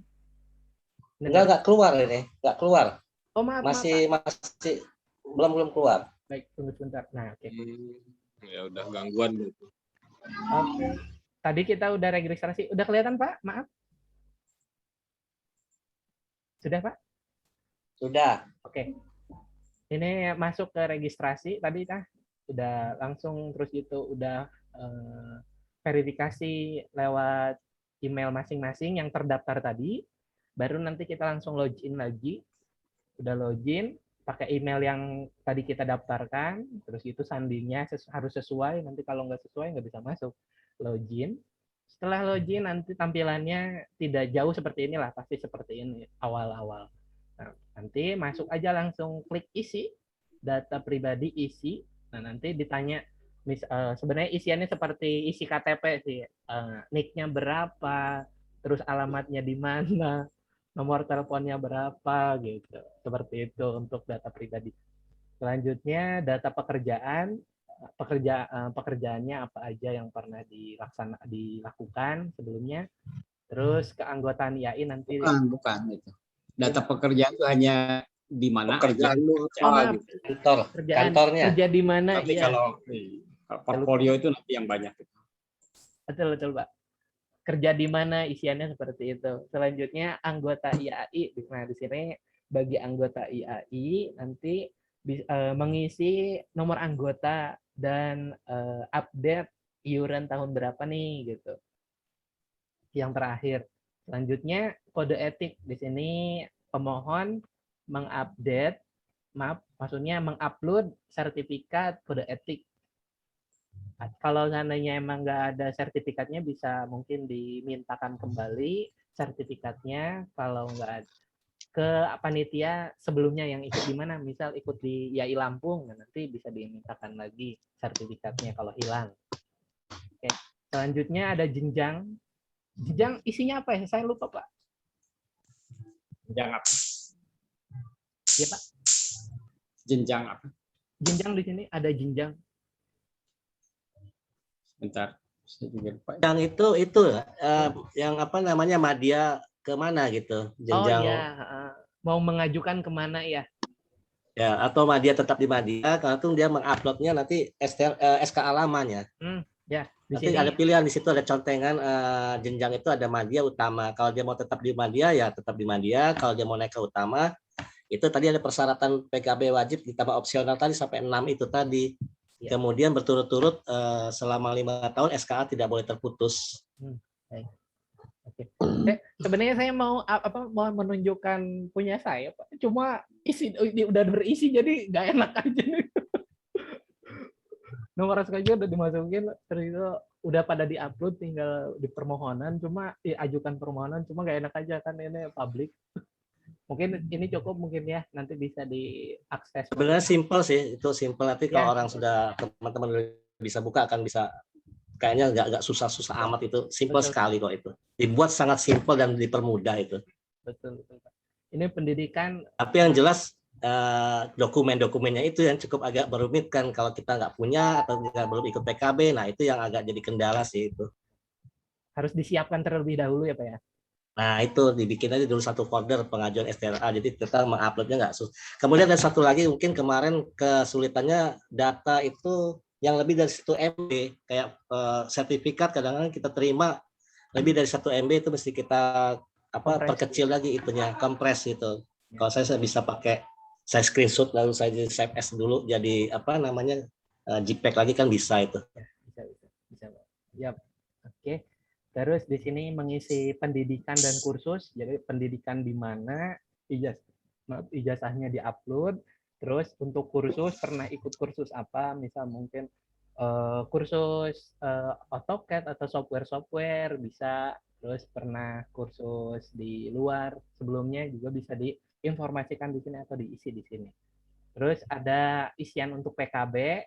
Ya di situ kegiatan apa aja yang pernah dilakukan, diikuti, di mana, biasanya di mana dan kapan itu informasinya sih ya nggak jauh. Selanjutnya untuk portofolio, nah tentang pekerjaannya di mana, besaran luasan bangunannya, besaran lahannya, pemiliknya siapa. Nah ini ada di portofolio, tahun berapa, lantai berapa ditanyakan di situ. Setelah semuanya diisi, nanti kan diajukan permohonan. Oke. Nanti ada di sana riwayat permohonannya udah sampai mana, terus tanggal berapa permohonannya, statusnya apa, terus nomor STRA-nya berapa. Nanti akan ada di situ. Ini mungkin formulir data dirinya, data pekerjaan. Tadi ini kenapa tadi saya nggak lihat ya. Maaf. Ini isian yang tadi keanggotaan IAI.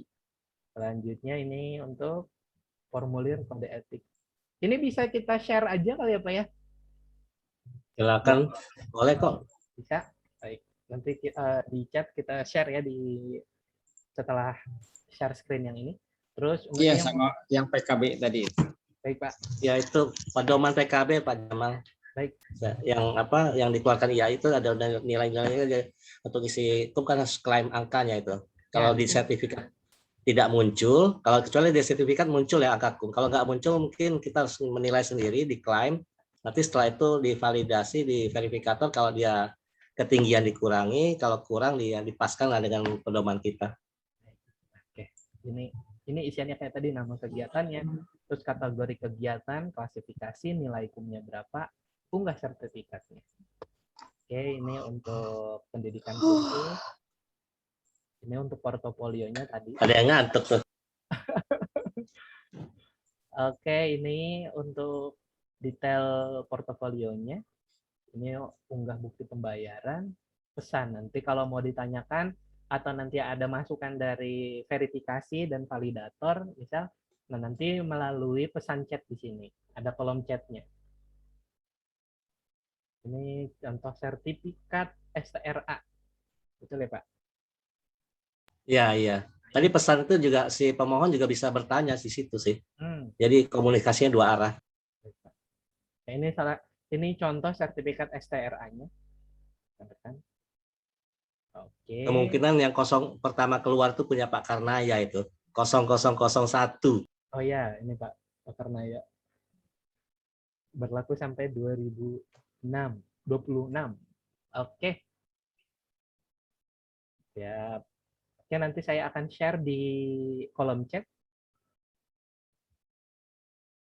Oke, ini yang mungkin terakhir ya Pak ya. Pak Dadang, Pak Ceceng, wah kita lebih dari jam yang telah ditentukan. Tapi ini menarik nih. Di situ ada perbedaan madya dan utama. Bedanya madya dan utama apa ya untuk STRA?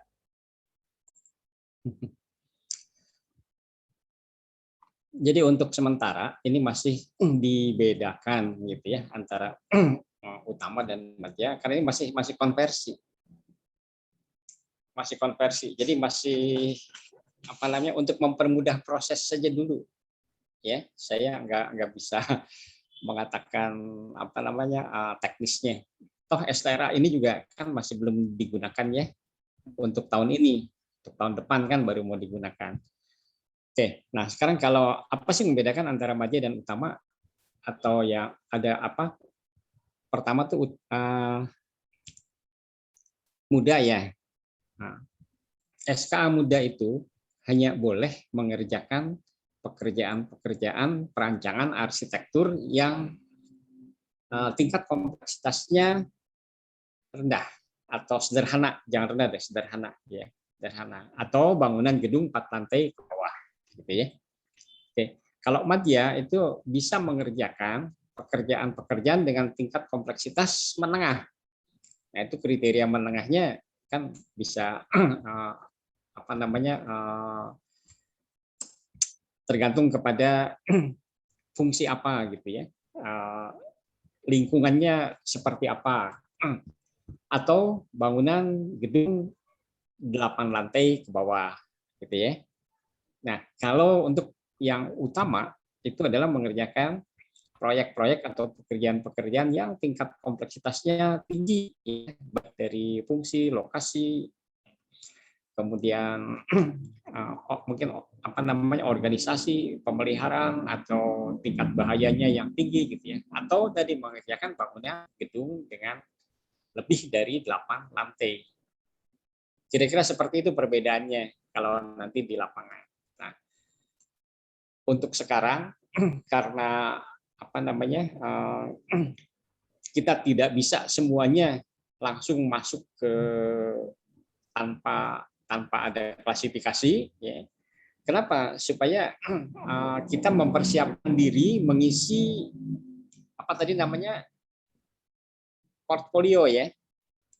Portfolio. Karena nanti dalam pelelangan atau pengadaannya akan lihat tadi portfolionya. Pengalamannya di mana? Kira-kira spesifik nggak dengan pekerjaan yang akan ditawarkan seperti itu.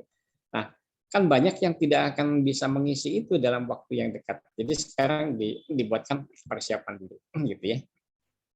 Oke, kira-kira bisa menjelaskan nggak bedanya untuk yang sekarang dibandingkan dengan nanti yang akan datang yang Kalau mungkin lisensi nanti udah muncul, barangkali nanti akan muncul di lisensinya.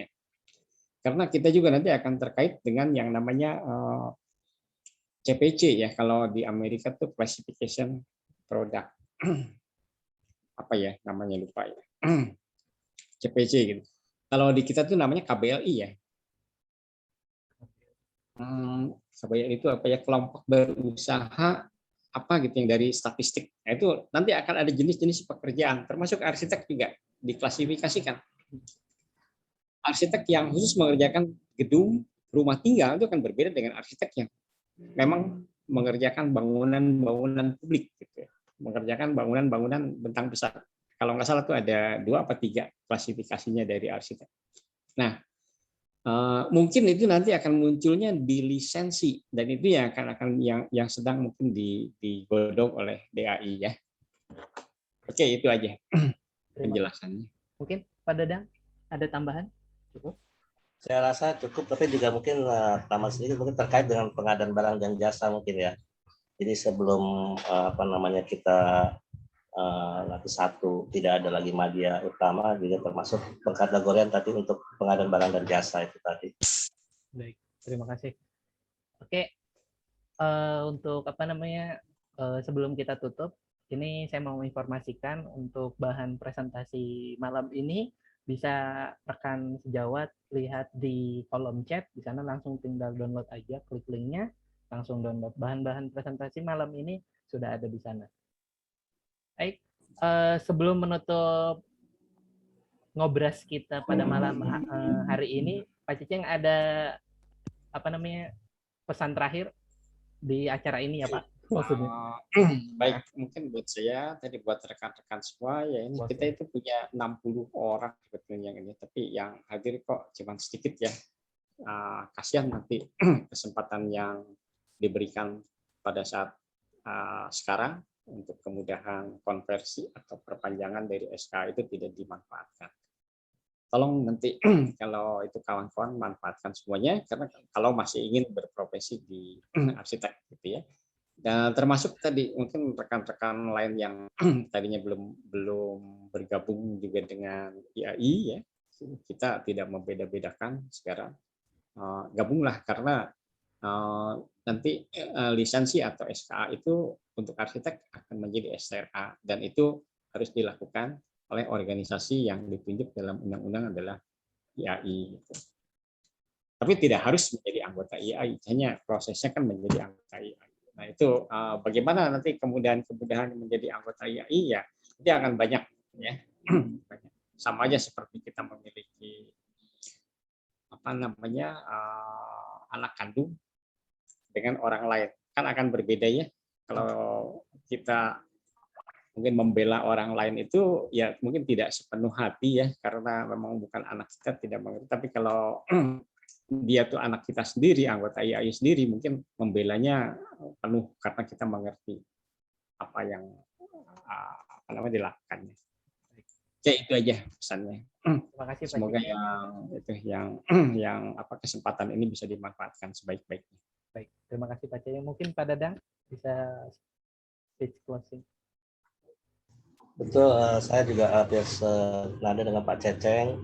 Jadi kalau saya lihat dari sini ya, mudah-mudahan kita selalu optimis. Dari absen ini sepertinya tidak, apakah teman-teman masih mau melanjutkan menjadi arsitek apa enggak ya, memang itu dari ininya sendiri, dirinya sendiri. Tapi kalau bukan kita yang di Lampung ini, siapa lagi gitu, karena lisensi itu tuh di Lampung.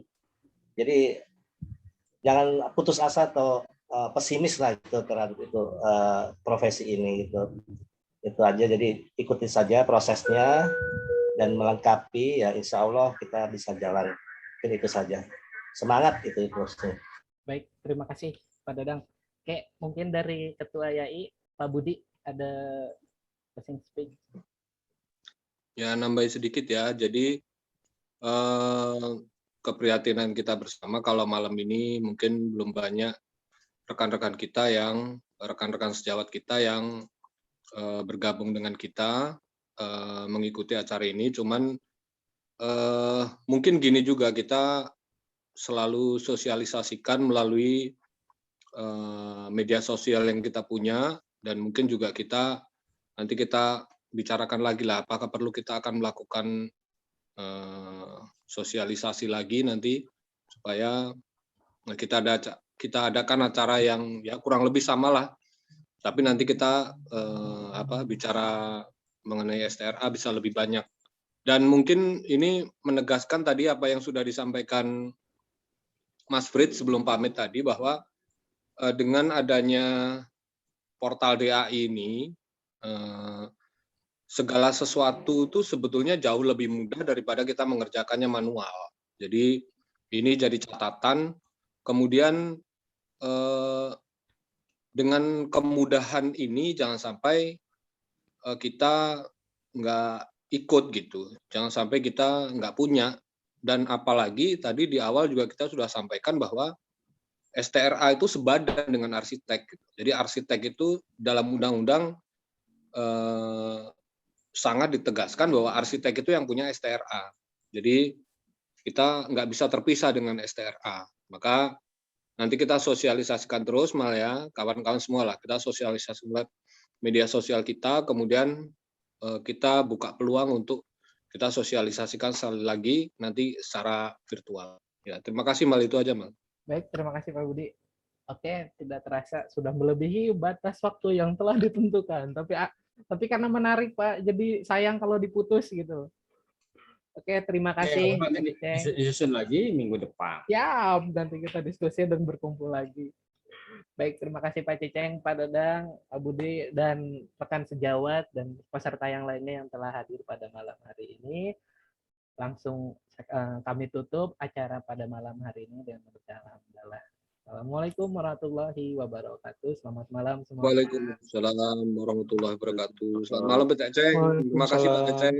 Pak Ceceng, Mas Budi. Ya, terima kasih semuanya. Ya, Mal. Live ya. Terima kasih.